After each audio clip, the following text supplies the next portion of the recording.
మిత్రుడు కోలా జనార్దన్ గారు గత 2 నెలలుగా ఈ సమస్యలకి ఎక్కడో దగ్గర పరిష్కారం ఉంది, పరిష్కారం వెతికే ఈరోజు 75వ స్వతంత్ర భారత అమృత మహోత్సవ వేడుకలలో చర్చాగోష్ఠి అనే కార్యక్రమం జరిగింది. దానికి ముఖ్యులు శ్రీనివాస్ గారు, జనార్దన్ గారు కూడా దీని గురించి మనకి చెప్తారు ఈరోజు జరిగిన కార్యక్రమం గురించి. ఈరోజు జరిగిన చర్చాగోష్ఠిలో ప్రధానంగా 40 ప్రజా సంఘాలు పాల్గొన్నాయి.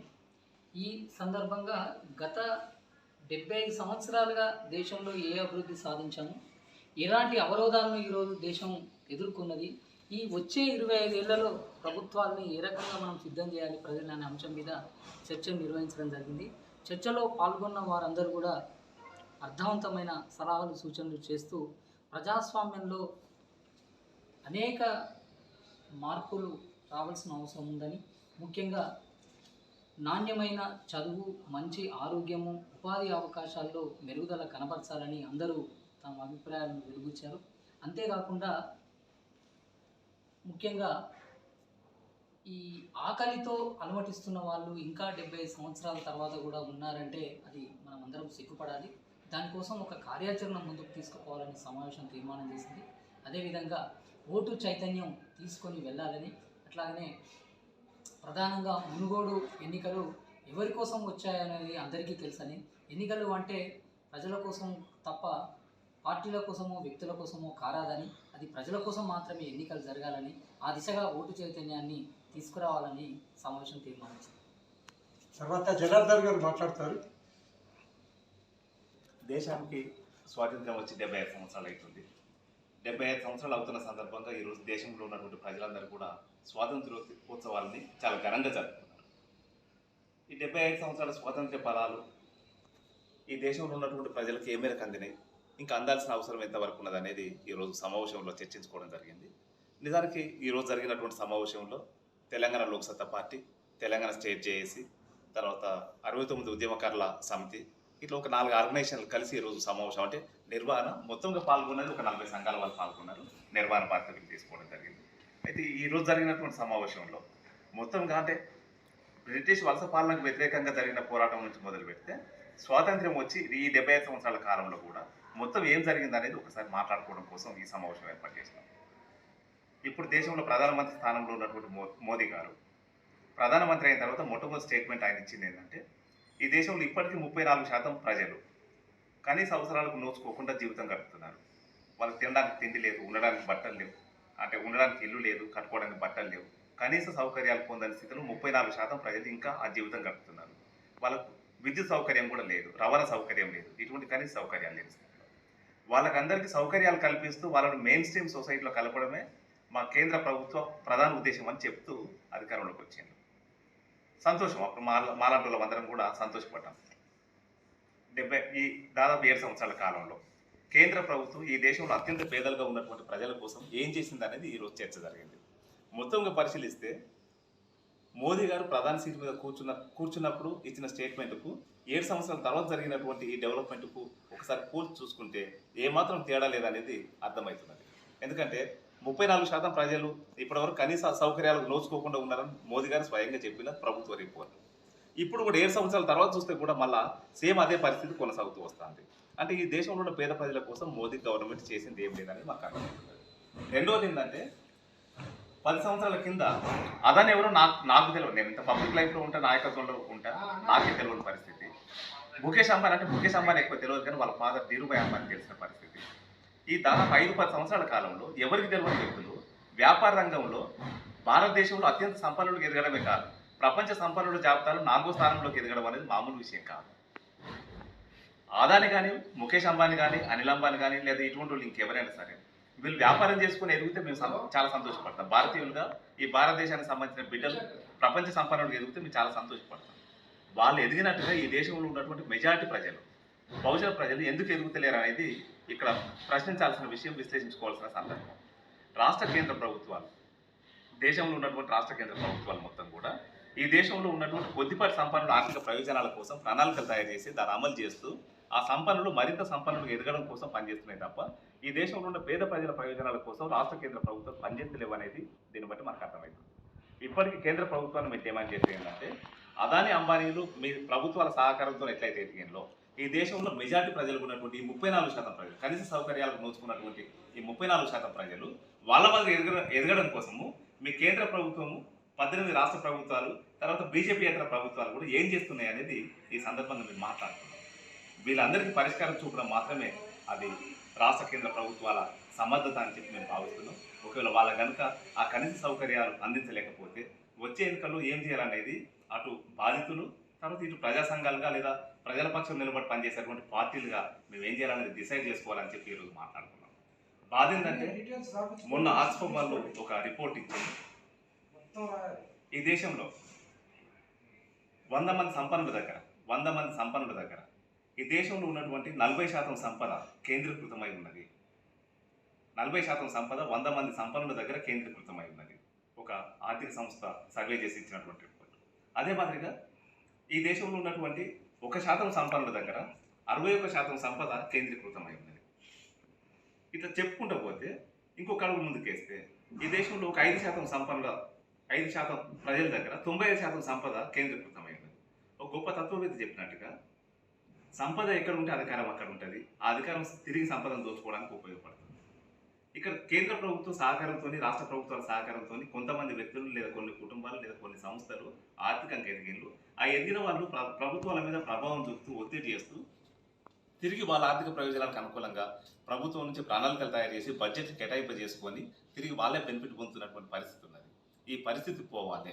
ఈ పరిస్థితి పోయి ఈ దేశంలో అత్యంత పేదలుగా ఉన్నటువంటి ఈ 34% లేదా 40% ప్రజలు ఎవరైతే ఉన్నారో వాళ్ళ బావు కోసం ప్రభుత్వాలు ప్రణాళికలు తయారు చేసి అమలు చేయాలని చెప్పి ఈరోజు తీర్మానం చేయడం జరిగింది. మీ పేరు చెప్పండి. నా పేరు కొంగల ప్రజ్యోత్ కుమార్. నేను లోక్ జనజాగృతి వికాస్ పరిషత్ వ్యవస్థాపక అధ్యక్షుడిని. ఈనాడు లోక్ సత్తా 1969 ఉద్యమకారుల సమైక్య మరియు పరివర్తన సంఘము మరియు తెలంగాణ జేఏసీ సమన్వయంతో నిర్వహించినటువంటి ఈ సమావేశంలో నేను కూడా నా యొక్క సంఘం నుంచి నేను హాజరు కావడం జరిగినది.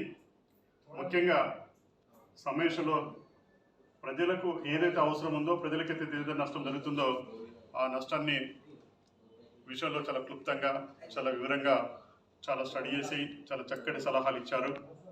భారతదేశానికి 70 సంవత్సరాలు స్వతంత్రం వచ్చి 70 సంవత్సరాలు గడిచినప్పటికీ ప్రజలలో ఆర్థికపరమైనటువంటి సామాజిక ఆర్థికపరమైనటువంటి మార్పు ఏం జరగలేదు. ఎక్కడేసిన గొంగళి అక్కడనే ఉన్నది, సందర్శంగా మారిందనేది ప్రతి ఒక్కరి అభిప్రాయము. ముఖ్యంగా భారతదేశానికి స్వతంత్రం వచ్చి 70 సంవత్సరాలు అవుతుంది అనేది మనము సంతోషపడుతున్నాం తప్ప ప్రజల్లో మాత్రం ఏమాత్రం మార్పు జరగలేదు. పేదరికం నుంచి మొదలుకొని ప్రతిదీ కూడా కూడుగుడ్డ నీడ ఆత్మగౌరవం పేరిట ప్రభుత్వాలు ఏర్పాటైనప్పటికీ వాళ్ళ కోణంలో ఏమాత్రం పని చేయట్లేదు. పనిచేసిన వచ్చినటువంటి బడ్జెట్ ఏదైతే ఉందో కొంతమంది గుత్తాధిపత్యం ఉన్న వాళ్ళకే ఆ బడ్జెట్ని కేటాయించుకొని అసలైన పేదలకు ఆ అమౌంట్ను ఆ బడ్జెట్ను సమకూలంగా రావడానికి వాళ్ళు సహకరించట్లేదు.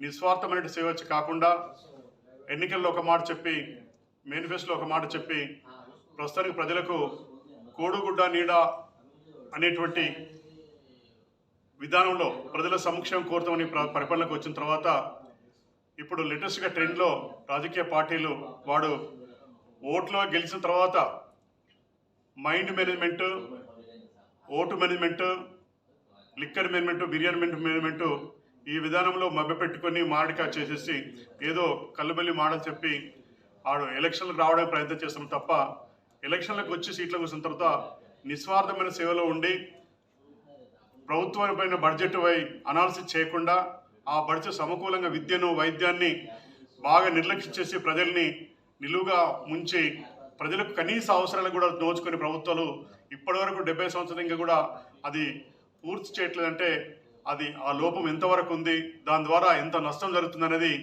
అది ప్రజలంగా ఓటర్గా సామాజికవాదులు ప్రజాస్వామికవాదులు మేధావులు అందరూ కూడా ఆలోచించవలసిన విషయము. ఈ సంస్కృతి ఈ ఇప్పుడు ఓటు అనేది ఒక వ్యాపారంగా ఒక మంచి వ్యాపారంగా ఒక 100 కోట్లు సంపాదించుకునే ఒక సోర్సెస్గానే మారిన విధంగా మార్చే విధంగా ఈ రాజకీయ పార్టీలు అలా తయారయ్యాయి. అట్లాంటి పార్టీలను ఆ విధానంలో ప్రజలు కూడా సహకరించకుండా రాబోయే ఎలక్షన్స్లో కూడా ప్రతిదీ కూడా ఓటేసే ముందు చాలా చక్కగా ఆలోచించి ప్రజాస్వామ్యం అనేది ఓటు హక్కు అనేది కొందరికి పరిమితమైనటువంటి ఓటు హక్కును ప్రతి పౌరుడికి డాక్టర్ బిఆర్ అంబేద్కర్ గారు ఎందుకు సంపాదించాడంటే ఆ ఓటుదారున ప్రజల అవసరాలు తీర్చుకుంటారని చెప్పి ఒక లీడర్ వస్తారని చెప్పి ఆ ఓటు హక్కును సాధించడం జరిగింది.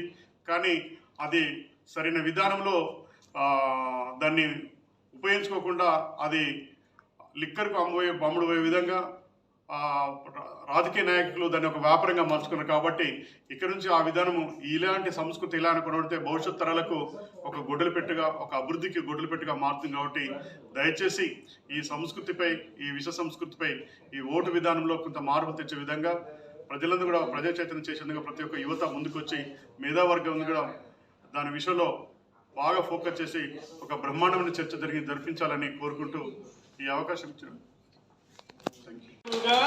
స్వాతంత్ర దినోత్సవాన్ని జరుపుకోవడం నా లైఫ్ లో ఫస్ట్ టైం. నాది కూడా బెస్ట్ టైం. ప్రొడక్టివ్ గా కూర్చున్నాము, చక్కగా మాట్లాడుతున్నా, పడుకోకుండా, ఊరికి టీవీ చూడకుండా, ఇంకేదో చూడకుండా. సో చాలా ప్రొడక్టివ్ గా ఉంది. ఎవరికి కొంతమంది నమ్మారో లేదో కానీ నా జీవితంలో మాత్రం ఇది మంచి స్వాతంత్ర దినోత్సవం. నా 50 ఏళ్ళ నిండిన సందర్భంలో నేను ఈ మంచి స్వాతంత్ర దినోత్సవంలో ఉన్నాను. సో దీనికి మీ అందరికి ఏంటంటే టేక్ అవే, ఎన్నో మాట్లాడుకున్నాం కదా, ఒక్క టేక్ అవేని మనం దీని నుంచి తీసుకెళ్ళి నెక్స్ట్ ఇయర్ ఇవాళ ఎవరెవరైతే వచ్చారో సార్ మొత్తం అందరి నెంబర్లు తీసుకుని నెక్స్ట్ ఇయర్ ఎవరో కూడా మిస్ కాకుండా మనం ఈ ప్లాట్ఫామ్ ఇంకో చోట మనందరం కలవాలి. ఫస్ట్ మనందరం నెక్స్ట్ ఇయర్ ఎటువంటి బస్సులో కలవాలి, బతికుంటే కలవాలి, బతికుంటే కలవాలి, బతుకుతాం. సార్ చెప్పినప్పుడు ఏంటంటే అందరూ బతుకుదాము, కలుద్దాం. ఈరోజు అంటే ఇది కలపాలి, ఇది కలిపితేనే మన పోరాటం, మీరందరూ సహకరిస్తేనే మనం పోరాటం ముందుకెళ్ళగలం. ఎందుకంటే ఎవరికాలు ఇండివిజువల్గా వెళ్తుంటే అది ముందుకెళ్ళడం అసాధ్యం అవుతుంది. ఎందుకంటే 2006 నుంచి లోక్సభ పార్టీలో నిత్యం పోరాటం చేసేవాళ్ళు నేను ఆయన పోటీ చేశానని చెప్పినారు. నేను కూడా అలాగే 3 సార్లు మాట్లాడి పోటీ చేశాను. విఫలమయ్యారు. నా గురించి తెలుసు. నా చుట్టూ రౌడీలు, భూకబ్జాదారులు నించున్నారు. వాళ్ళందరూ చట్టాలు తెలుసు. వాళ్ళు నించున్న వాళ్ళు పక్క నుండి కూడా నించున్న వాళ్ళు కూడా తమ్ముడు నువ్వు నిజాయితీ కూడా నువ్వు సమర్థుడు నువ్వు అని అయినా సరే నేను మీకు సపోర్ట్ చేయలేకపోతున్నా, ఏమనుకోవద్దని చెప్పారు. 786 రూపాయలు.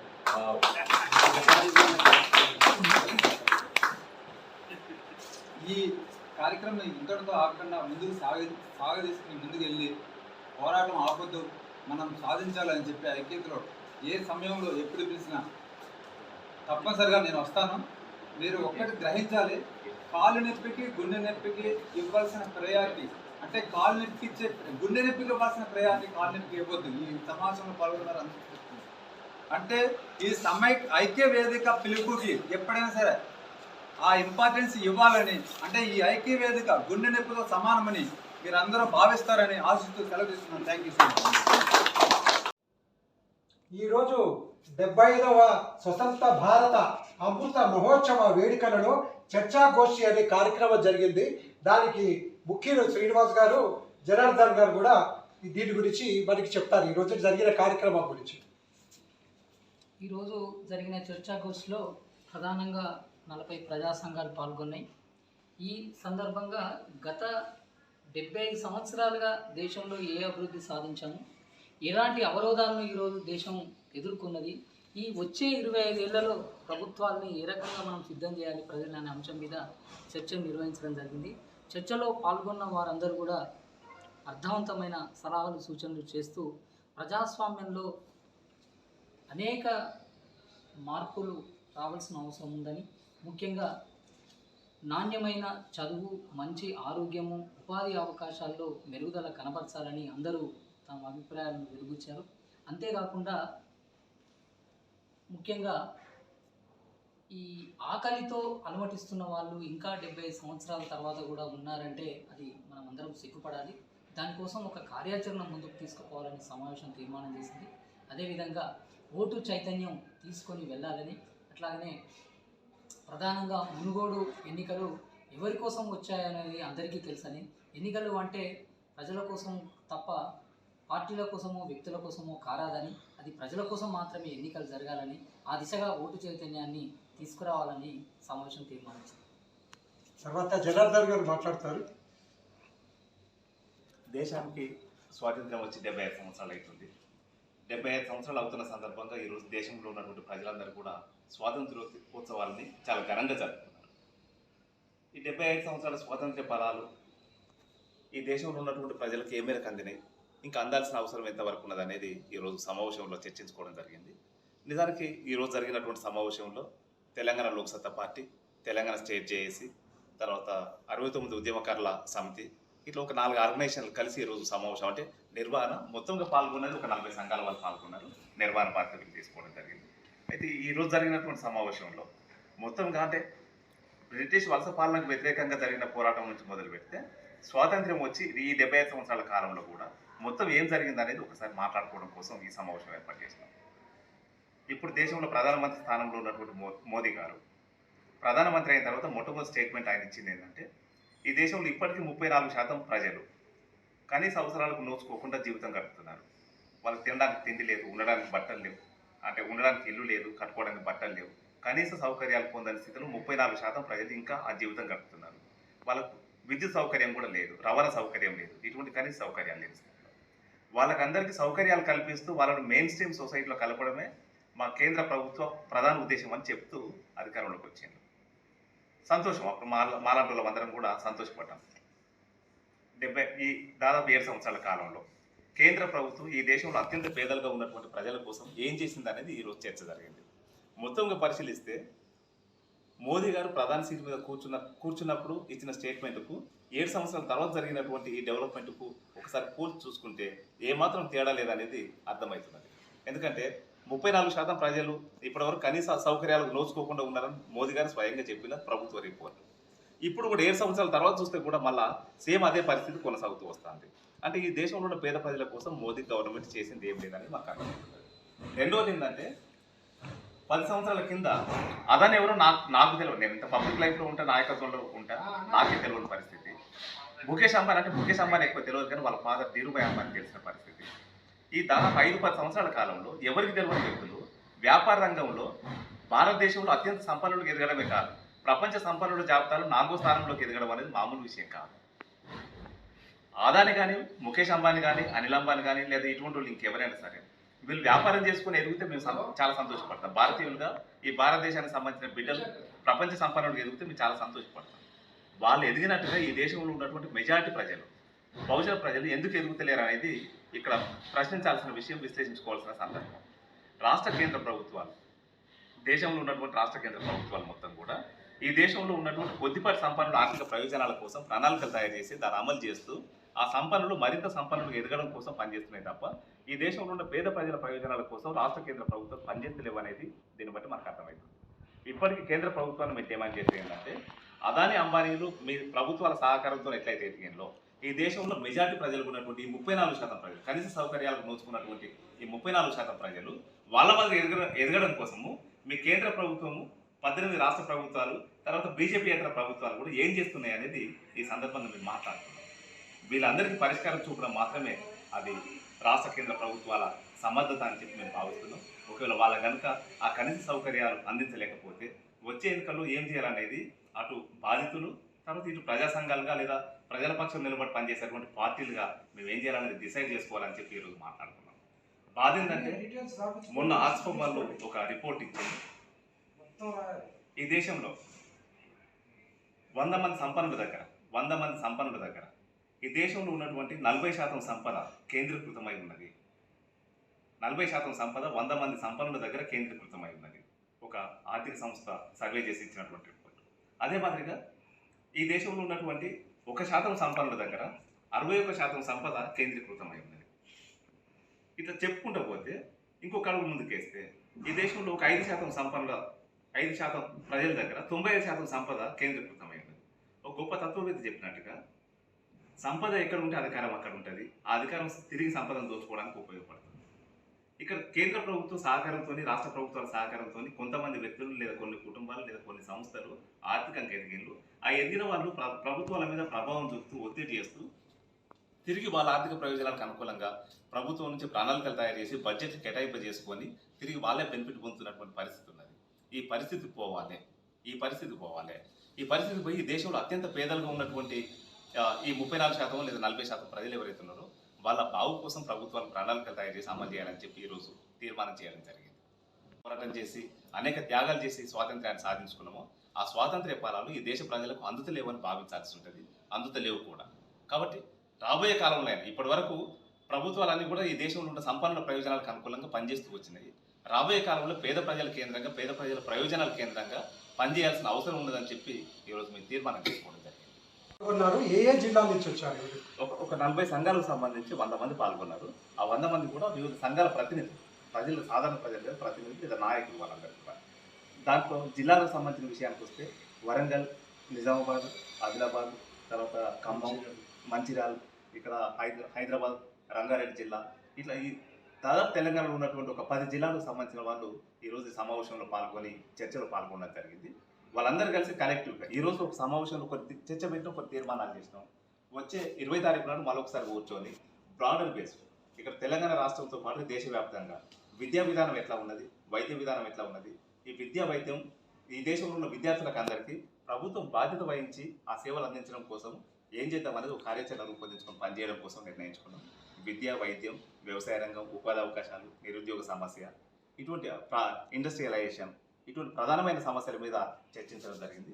అదే మాదిరిగా ఇంకొక ముఖ్యమైన విషయం ఏంటంటే కేంద్ర ప్రభుత్వ రంగ సంస్థలు ప్రైవేటీకరణ అనే పేరుతోని గుజరాత్ చౌకలో దోచిపెడుతున్నటువంటి సందర్భాన్ని కూడా చర్చించుకోవడం జరుగుతున్నది. ఎందుకంటే ఇది మన తెలంగాణ గడ్డ మీద మనం సమావేశం ఏర్పాటు చేసుకుంటున్నాం. నిన్న దాకా తెలంగాణ ఉద్యమం జరిగింది. తెలంగాణ ఉద్యమం జరిగిన కాలంలో ఆంధ్ర సంపన్న వర్గాలు తెలంగాణ సంపదను ఎట్లా దోపిడీ చేస్తున్నాయి అనేది ఇంటింటికి తిరిగి ప్రజలకు చెప్పి వాళ్ళకు అర్థం చేయించి తెలంగాణ ఉద్యమంలో భాగం చేసి తెలంగాణ రాష్ట్రాన్ని సాధించుకున్నాం. తెలంగాణ సంపద ఆంధ్ర సంపన్న వర్గాలు దోపిడీ చేస్తే, తెలంగాణ సంపద ఆంధ్ర సంపన్న వర్గాలు దోపిడీ చేస్తే ఆ దోపిడీకి వ్యతిరేకంగా పెద్ద ఎత్తున పోరాటం చేసి తెలంగాణ రాష్ట్రాన్ని సాధించుకున్నాం. దేశ సంపద గుజరాత్ వాళ్ళు దోపిడీ చేసినప్పుడు కూడా ఆ దోపిడీకి వ్యతిరేకంగా కూడా తెలంగాణ స్ఫూర్తితో, తెలంగాణ చైతన్యంతో ఈ పోరాటాన్ని అటువైపు కూడా తీసుకుపోవడం కోసం మేము సిద్ధమవుతున్నటువంటి సందర్భం. గుజరాత్ వాళ్ళు ఈరోజు దేశమంతా కూడా విస్తరించి అన్ని రాష్ట్రాలలో, అన్ని నగరాలలో, అది నగరాల నుంచి అంటే పట్టణం నుంచి పల్లె వరకు విస్తరించి వాళ్ళ వ్యాపారాలు విస్తరించి యథేచ్ఛగా దోపిడీలు చేస్తున్నారు. ఒక మాటలో చెప్పాలంటే కేంద్ర ప్రభుత్వంతో పాటుగా ఇక్కడ ప్రభుత్వం అంటే జాతీయ బ్యాంకింగ్ వ్యవస్థ కూడా వాళ్ళ దోపిడీకి అనుకూలంగా పనిచేస్తున్నటువంటి నేపథ్యం కూడా ఉన్నది. దాన్ని కూడా పరిశీలనలోకి తీసుకున్నాం. మొన్నటికి మొన్న వరుణ్ గాంధీ ఒక స్టేట్మెంట్ ఇచ్చింది. బీజేపీ ఎంపీ వరుణ్ గాంధీ గారు స్టేట్మెంట్ ఇచ్చింది. ఈ దేశంలో 1000 కోట్లకు పైన సంపద కలిగినటువంటి వాళ్ళు, 1000 కోట్లకు పైన సంపద కలిగినటువంటి వాళ్ళు బ్యాంకుల నుండి 90% రుణాలు తీసుకుంటారు. 1000 కోట్లకు పైన సంపద కలిగిన వాళ్ళు కొంతమంది ఉంటారు. అంత 5,000 మంది, 10,000 మంది ఉంటారు. మొత్తం సంపద మొత్తం కూడా అంటే బ్యాంకుల నుంచి రుణాలు తీసుకునేది మొత్తం కూడా వాళ్ళే అంటే మిగతా 10% రుణాలు కొద్దిమంది తీసుకోవడానికి అవకాశం ఉంటుంది. అత్యధికంగా రుణాలు తీసుకొని ఆ రుణాలు ఎగబెట్టిన చరిత్ర గుజరాత్ నుండి మొదలు పెడితే దేశవ్యాప్తంగా ఉన్నటువంటి సంపన్న వర్గాలందరూ కూడా బ్యాంకుల నుంచి రుణాలు తీసుకొని వాళ్ళు ఎగబెడుతున్నారు. ఆ ఎగబెట్టిన వారికి కేంద్ర ప్రభుత్వం బాధ్యత వహించి వాటిని ఎన్పిఏ కింద ప్రకటించి ఆ రుణాలు మాఫీ చేస్తున్నటువంటి నేపథ్యం కూడా మనం చూస్తున్నాం. కాబట్టి ఈ మొత్తం ప్రాసెస్కు వ్యతిరేకంగా కొంతమంది వ్యక్తులకు లేదా కొన్ని సంస్థలకే బ్యాంకు రుణాలు ఇచ్చి వాళ్ళకు సహకరించి వాళ్ళు ఎదిగే విధంగా వాళ్ళ విధానాలు ప్రకటించుకుని వాళ్ళు పనిచేయడం అనేది ఈ దేశానికి అత్యంత ప్రమాదకరమైన పరిస్థితి అని చెప్పి మేము భావిస్తున్నాం. కొంతమంది వ్యక్తులు బ్యాంకు నుంచి రుణాలు తీసుకొని ఆ రుణాలు ఎగబెట్టి రుణాలు తీసుకున్న వాళ్ళు లక్షల కోట్లు సంపాదించుకొని వాళ్ళు జల్సాలు చేస్తున్నారు. రుణాలు పొందలేక 90% ప్రజలు బ్యాంకుల చుట్టూ తిరిగి అలసిపోయి చెప్పులు అరిగిపోయేటువంటి పరిస్థితి చూస్తున్నాం. కాబట్టి బ్యాంకింగ్ విధానం, కేంద్ర ప్రభుత్వ విధానం, రాష్ట్ర ప్రభుత్వ విధానం, ఈ సెక్టార్లు మొత్తం కూడా పేద ప్రజల కేంద్రంగా వాళ్ళ రాజకీయ ఆర్థిక విధానాలు ఉండాలి. కానీ సంపన్న వర్గాల ప్రయోజనం కోసం వాళ్ళు విధానాలు రూపొందించుకుని అమలు చేస్తే అది పేద ప్రజలకు ప్రమాదకరంగా మారుతుంది, దేశానికి కూడా ప్రమాదకరంగా మారుతుంది అని చెప్పి మేము భావిస్తున్నాం. చెప్పండి. నా పేరు కొంగల ప్రజ్యోత్ కుమార్. నేను లోక్ జనజాగృతి వికాస్ పరిషత్ వ్యవస్థాపక అధ్యక్షుడిని. ఈనాడు లోక్ సత్తా 1969 ఉద్యమకారుల సమైక్య మరియు పరివర్తన సంఘము మరియు తెలంగాణ జేఏసీ సమన్వయంతో నిర్వహించినటువంటి ఈ సమావేశంలో నేను కూడా నా యొక్క సంఘం నుంచి నేను హాజరు కావడం జరిగినది. ముఖ్యంగా సమావేశంలో ప్రజలకు ఏదైతే అవసరం ఉందో, ప్రజలకైతే ఏదైతే నష్టం జరుగుతుందో ఆ నష్టాన్ని విషయంలో చాలా క్లుప్తంగా, చాలా వివరంగా, చాలా స్టడీ చేసి చాలా చక్కటి సలహాలు ఇచ్చారు. భారతదేశానికి 70 సంవత్సరాలు స్వతంత్రం వచ్చి 70 సంవత్సరాలు గడిచినప్పటికీ ప్రజలలో ఆర్థికపరమైనటువంటి, సామాజిక ఆర్థికపరమైనటువంటి మార్పు ఏం జరగలేదు. ఎక్కడేసిన గొంగళి అక్కడనే ఉన్నది, సందర్శంగా మారిందనేది ప్రతి ఒక్కరి అభిప్రాయము. ముఖ్యంగా భారతదేశానికి స్వతంత్రం వచ్చి 70 సంవత్సరాలు అవుతుంది అనేది మనము సంతోషపడుతున్నాం తప్ప ప్రజల్లో మాత్రం ఏమాత్రం మార్పు జరగలేదు. పేదరికం నుంచి మొదలుకొని ప్రతిదీ కూడా కూడుగుడ్డ నీడ ఆత్మగౌరవం పేరిట ప్రభుత్వాలు ఏర్పాటైనప్పటికీ వాళ్ళ కోణంలో ఏమాత్రం పని చేయట్లేదు. పనిచేసిన వచ్చినటువంటి బడ్జెట్ ఏదైతే ఉందో కొంతమంది గుత్తాధిపత్యం ఉన్న వాళ్ళకే ఆ బడ్జెట్ని కేటాయించుకొని అసలైన పేదలకు ఆ అమౌంట్ను, ఆ బడ్జెట్ను సమకూలంగా రావడానికి వాళ్ళు సహకరించట్లేదు. నిస్వార్థమైన సేవ కాకుండా ఎన్నికల్లో ఒక మాట చెప్పి, మేనిఫెస్టోలో ఒక మాట చెప్పి, ప్రస్తుతానికి ప్రజలకు కోడుగుడ్డ నీడ అనేటువంటి విధానంలో ప్రజల సంక్షేమం కోరుతామని పరిపాలనకు వచ్చిన తర్వాత ఇప్పుడు లేటెస్ట్గా ట్రెండ్లో రాజకీయ పార్టీలు వాడు ఓట్లో గెలిచిన తర్వాత mind management, vote management, liquor management, biryani management ఈ విధానంలో మభ్యపెట్టుకొని మారడికా చేసేసి ఏదో కళ్ళబల్లి మాడని చెప్పి ఆడు ఎలక్షన్లకు రావడానికి ప్రయత్నం చేస్తున్నాం తప్ప ఎలక్షన్లకు వచ్చి సీట్లకు వచ్చిన తర్వాత నిస్వార్థమైన సేవలో ఉండి ప్రభుత్వమైన బడ్జెట్ అనాలిసిస్ చేయకుండా ఆ బడ్జెట్ సమకూలంగా విద్యను, వైద్యాన్ని బాగా నిర్లక్ష్యం చేసి ప్రజల్ని నిలువుగా ముంచి ప్రజలకు కనీస అవసరాలు కూడా దోచుకొని ప్రభుత్వాలు ఇప్పటివరకు 70 సంవత్సరాలు ఇంకా కూడా అది పూర్తి చేయట్లేదంటే అది ఆ లోపం ఎంతవరకు ఉంది, దాని ద్వారా ఎంత నష్టం జరుగుతుందనేది అది ప్రజలంగా, ఓటర్గా, సామాజికవాదులు, ప్రజాస్వామికవాదులు, మేధావులు అందరూ కూడా ఆలోచించవలసిన విషయము. ఈ సంస్కృతి